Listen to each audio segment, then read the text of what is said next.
Salut à tous, fait vraiment un temps de merde sur Paris, donc désolé pour la luminosité. Bah oui, je dis la lumière du soleil à Paris.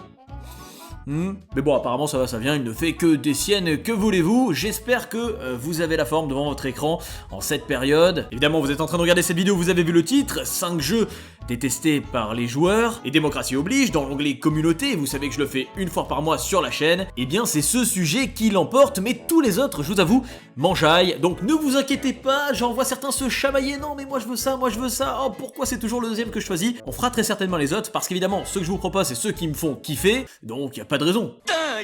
Alors je précise, je vous arrête tout de suite, le but de cette vidéo n'est pas de descendre les titres en question, bien qu'il y a des expériences perso évidemment qui m'ont un peu marqué, mais de comprendre les mécaniques, la déception des joueurs. Vous allez voir, c'est très intéressant derrière, et je vais tenter, à travers cette vidéo, de vous les décrypter au mieux. Je le répète, les avis sont subjectifs, vous avez peut-être adoré l'un des jeux que je vais citer. Je le respecte tout à fait. Bon, c'est vrai que je le dis jamais en début de vidéo, mais ça ferait trop plaisir si vous avez kiffé de laisser un petit pouce. Là, c'est un peu plus léger évidemment, mais ça ferait trop plaisir. Et vous êtes bientôt 6000 sur Twitch, on stream tous les jours dessus. Venez, c'est cool. Allez, santé, c'est parti, on attaque. Alors parfois, il y a des changements de cap de la part de licences qui ne vont absolument pas être acceptés par les joueurs. Et ma foi ici, cela peut se comprendre, tant cela dénote avec le style original. Nous sommes alors en 2014 avec Sacred 3, et non pas Sacred. On le dit comme ça, Sacred en France. Alors faut savoir qu'à l'origine, la série était dotée d'une aura particulière auprès des joueurs. Et pour cause, elle a ravivé la flamme d'un style qui était un peu disparu depuis Diablo, celui des hack and slash. En effet, ce sont les Allemands de chez Ascaron, qui notamment ont développé Port-Royal, qui vont ainsi développer la série qui va devenir un succès grâce à ses combats furieux, des dizaines d'objets à trouver, 200 quêtes annexes, une trentaine de quêtes principales qui sont présentes dans le jeu, avec une durée de vie du coup phénoménale, propre au genre, et surtout une immense liberté d'action sur la map. C'est ce qu'on adore. Le monde à explorer est extrêmement vaste et tout le contraire du linéaire. Va laisser un excellent souvenir aux joueurs. Il sort d'abord en 2004, va faire forte impression et ça va donner un peu d'air frais au genre depuis Diablo 2. Il connaîtra ainsi son petit succès et c'est surtout l'excellent épisode 2 qui va être mis en avant. Sacred 2 Fallen Angel sera considéré comme la meilleure alternative pour attendre Diablo 3, avec des graphismes très sympas, une durée de vie mais énorme, la possibilité de jouer les deux côtés de l'histoire, de connaître l'autre face du coup du jeu, avec des persos customisables, des parties en multijoueur endiablées, ainsi que le jour nuit et une map tout simplement gigantesque, tout y est. Sauf que vous le savez, on ne touche pas à une licence chère au cœur des joueurs. D'où notamment le paradoxe de la prise de risque et du changement que beaucoup demandent, mais qui au final ne s'avérera absolument pas payant. Ça va être le cas de l'épisode 3. Sacred 3, oui. Yeah, boy. Qui lui va prendre une orientation totalement différente. En effet, on passe d'un hack and slash complet à une sorte de beat'em up totalement linéaire, aux blagues lourdingues. Ainsi vous voulez vous battre? Et où est votre armée? Oh, c'est mignon, vous n'en avez pas. Bon, bah vous choisissez parmi 4 personnages et c'est parti. Alors certes, le jeu est jouable à door local, mais le scénario va être très décevant et mal ficelé. Vous avez le cœur du monde du jeu, appelé Ankaria, qui va être volé, dérobé par le méchant Zane. Vous allez ainsi devoir le retrouver et le dézinguer.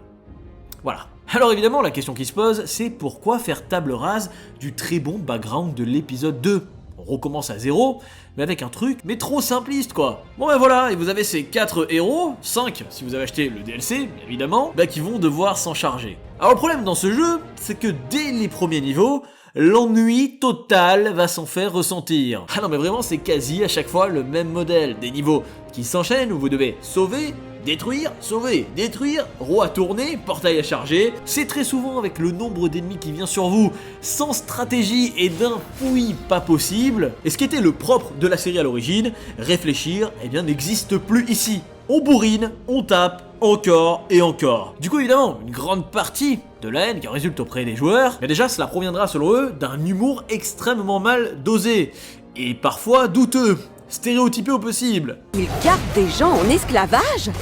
C'est pas bien. En effet, ils vont tenter de désamorcer un peu l'histoire, mais le font de façon tellement maladroite que ça en devient un malaise. Puis attendez, l'hérésie totale, c'est que Sacred 3, comparé aux deux autres, n'est absolument pas optimisé pour le PC. La jouabilité est faite pour la manette. PS3, 360, à ce moment-là, fini le système du clavier-souris qui donnait un petit peu tout son sens au titre. Et c'est un sacrilège parce que son portage PC sera foiré. Et les joueurs vont se demander, mais où se trouve l'inventaire hyper complet de l'époque? L'arbre de compétences qu'on adorait tant? Les fameux loots qui font toute la richesse du jeu? Ils sont où? C'est devenu extrêmement simpliste et finalement tout l'inverse de ce qu'on est en droit d'attendre de la licence. Fort de ce constat, vous vous en doutez bien, le jeu va se faire descendre par déjà tous les médias, mais surtout les joueurs qui sont quasi unanimes, peu importe où vous allez lire les critiques. Et justement, regardez, c'est un désastre sur Metacritic, ça reflète bien un petit peu la pensée des joueurs, même si attention, encore une fois, Metacritic, on sait que des fois, voilà, pas toujours le prendre peut-être comme référence, mais quand c'est le cas de partout, forcément ça prête à réflexion. On est loin des origines de la série. Depuis, il aura malheureusement entraîné la licence dans une mort certaine. Peut-être en regardant cette vidéo, certains développeurs auront l'idée pour en faire un véritable retour aux sources et un potentiel épisode 4 de l'amour. Qui sait?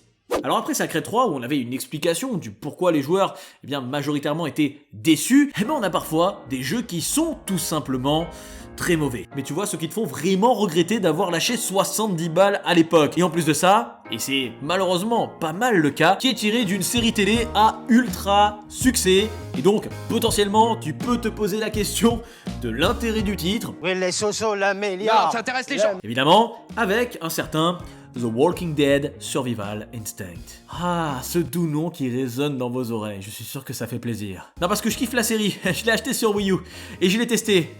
Et comment vous dire, c'est limite si on a envie de se brûler les yeux à l'acide après quoi.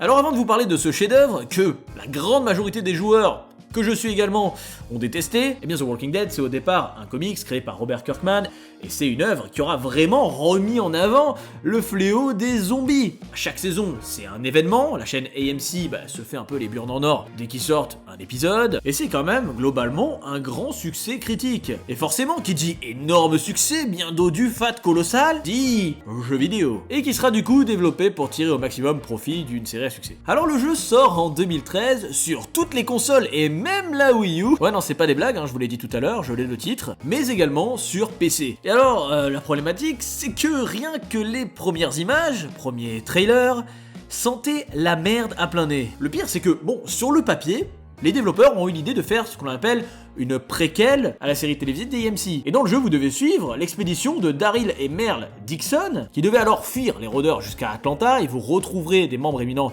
de la série. Et du coup, on est ici sur un espèce de road trip de survie, où vous devez vous arrêter à un moment donné, collecter un maximum de ressources, ne pas tomber en rade.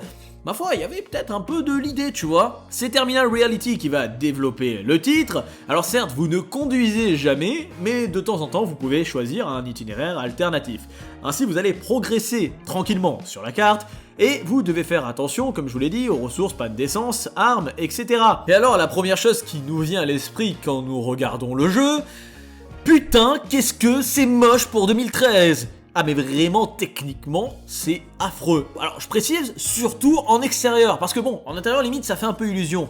Mais dehors, regardez-moi ça, c'est quoi ces textures, ce JPEG en fond pour donner l'illusion de grandeur, les arbres qui sont détaillés à la PS2, franchement c'est déjà indigne de la série et d'une production de cette année. Mais alors que dire de vos adversaires, les rôdeurs, qui se ressemblent tous, et qui sont affreusement moches. On remarque que c'est ce qu'on leur demande, je pense. Les décors sont vides de ouf, et putain, ça va vous demander une config, en plus de ça, de barbare. Ça va ramer même sur les dernières cartes graphiques de l'époque. Et en fait, la grande problématique, c'est qu'il n'y aura absolument aucune ambiance.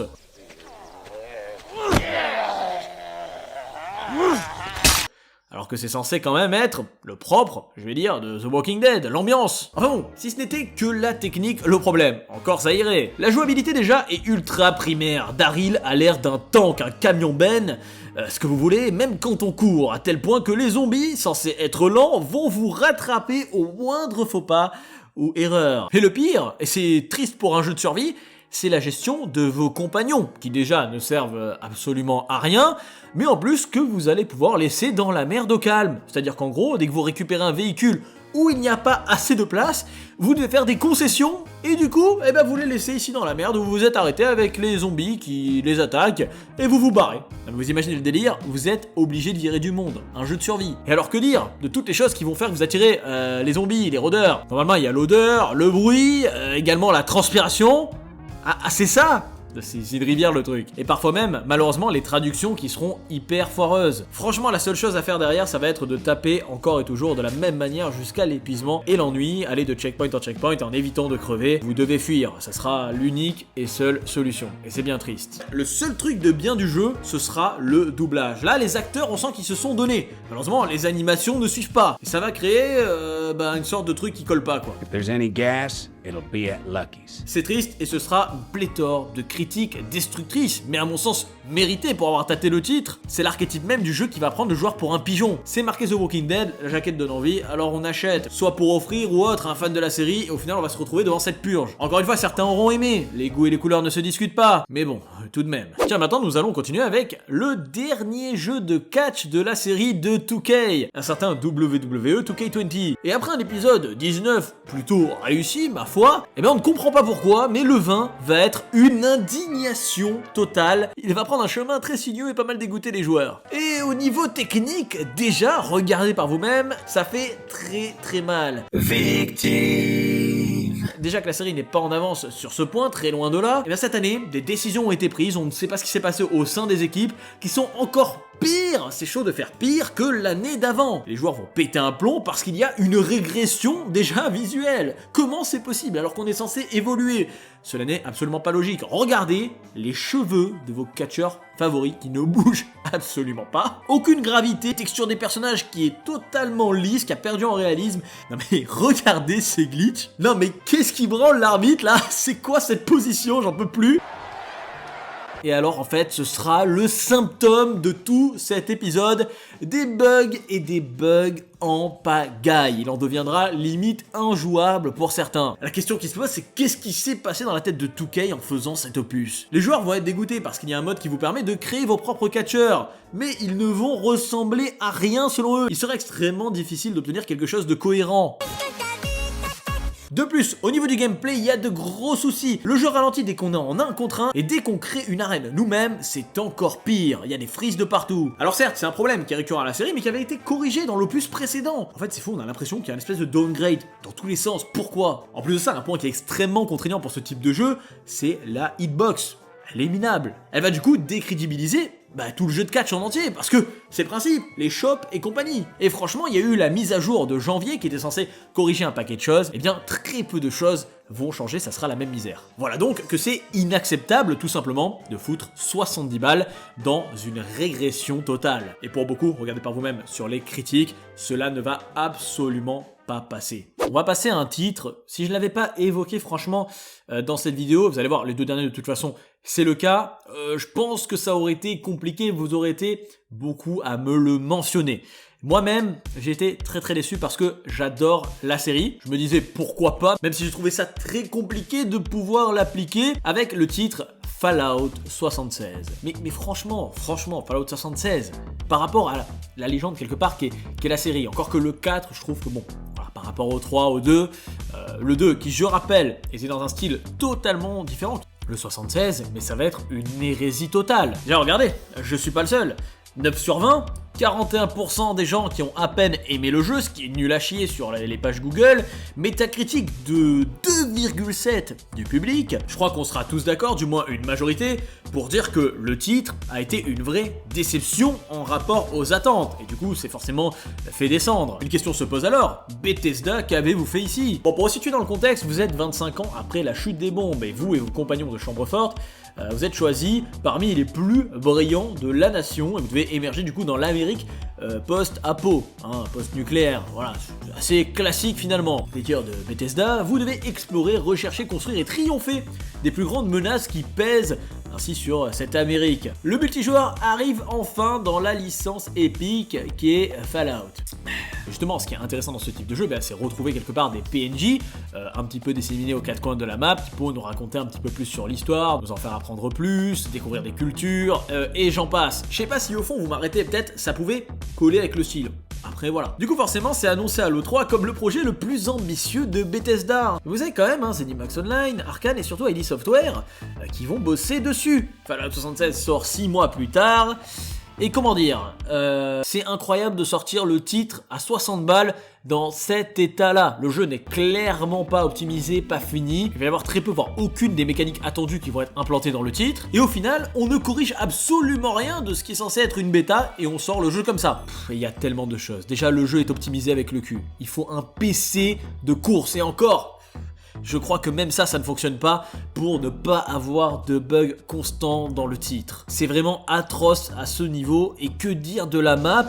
Mais c'est le vide intersidéral. On est sur une map qui est limite techniquement plus de ça dépassée 3 ans avant. Il sort quand même Fallout 4 qui est aussi joli, hein, voilà, bon, peut-être même mieux sur certains aspects. Les seules interactions se font avec des ordinateurs, des robots, automates, mais là où la compréhension du vécu des survivants, c'est ce que je vous disais, ça aurait été un vrai plus. Et parlons même de l'intérêt multijoueur du titre.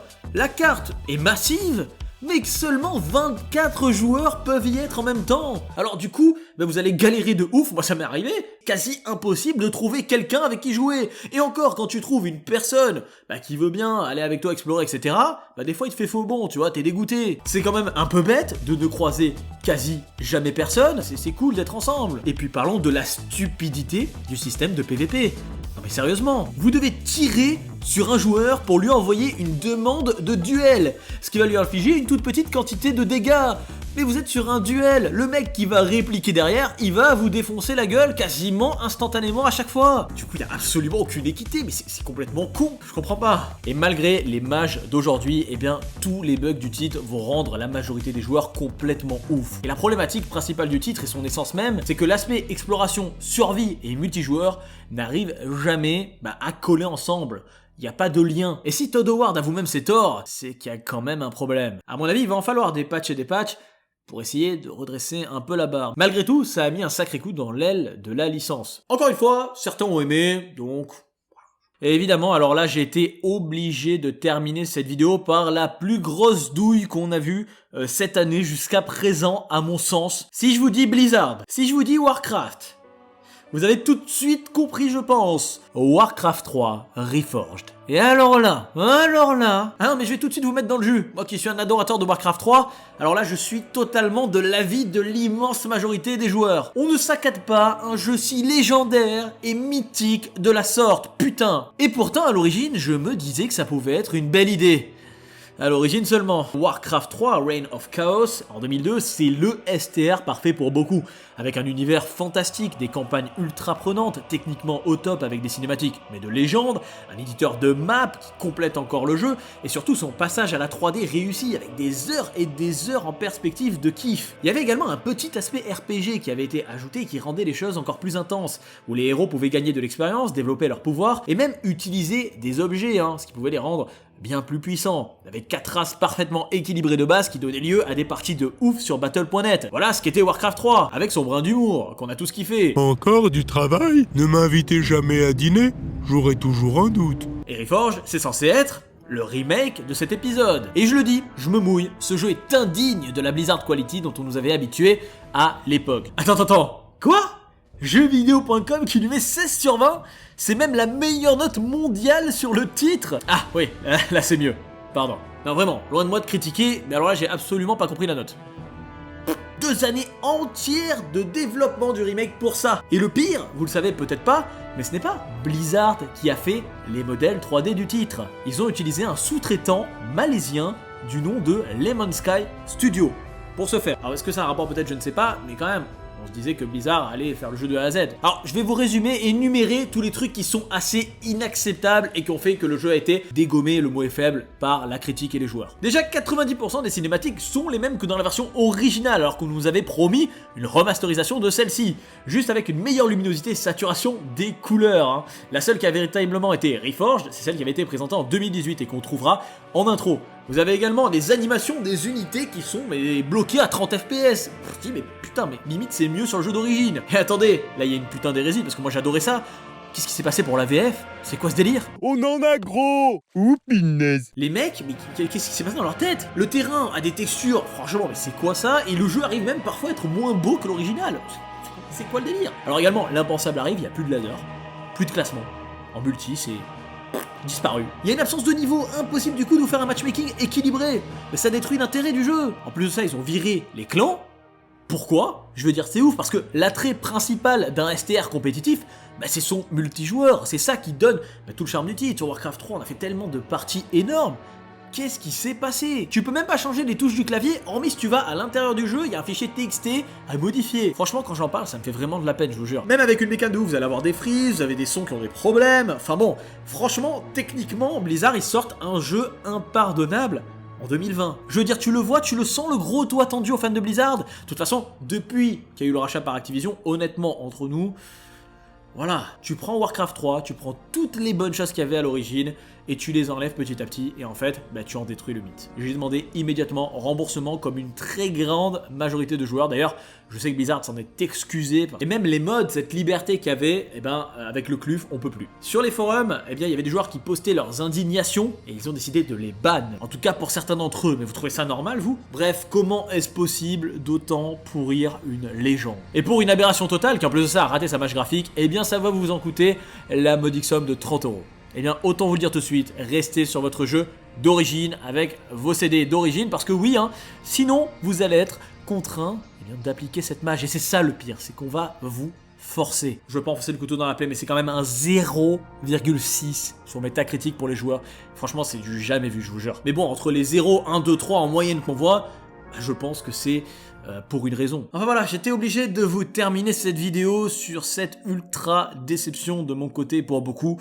Espérons quand même qu'ils sachent revenir un peu sur le devant de la scène, peut-être avec Diablo 4. Dans tous les cas, merci d'avoir encore une fois voté dans l'onglet communauté avec environ 15 000 votes, c'est énorme. Je vous repropose un nouveau sondage très rapidement, mais ne vous fightez pas, vous inquiétez pas. Vous allez avoir peut-être prochainement de très bonnes surprises. Je voulais vous remercier également pour les vidéos très longues sur Duke, mais également sur la PS2. Vos retours ont été excellents, ça fait très plaisir, ça touche. N'hésitez pas également si vous avez apprécié celle-ci, mettre le petit pouce, franchement ça fait trop plaisir, on a besoin de vous, sachez-le, parce que c'est la plus belle chose pour notre travail. Également votre abonnement, vous êtes 229 000 le jour où je tourne cette vidéo, c'est génial. Franchement, vous êtes au top. Merci du fond du cœur de m'accompagner comme ça dans cette période de confinement sur tous les réseaux, Instagram, Facebook, Snapchat, Twitter, mais également sur la chaîne Twitch. Allez, dans vos commentaires, j'ai hâte de check, les jeux qui ont fait mal à votre petit cœur. Je vous fais de gros bisous. Comme toujours, c'était Conquerax au rapport. Et jouons à nos games avant même d'en découvrir certains de leurs plus profonds secrets, ce qui est intéressant. Bisous à tous. Ciao, ciao.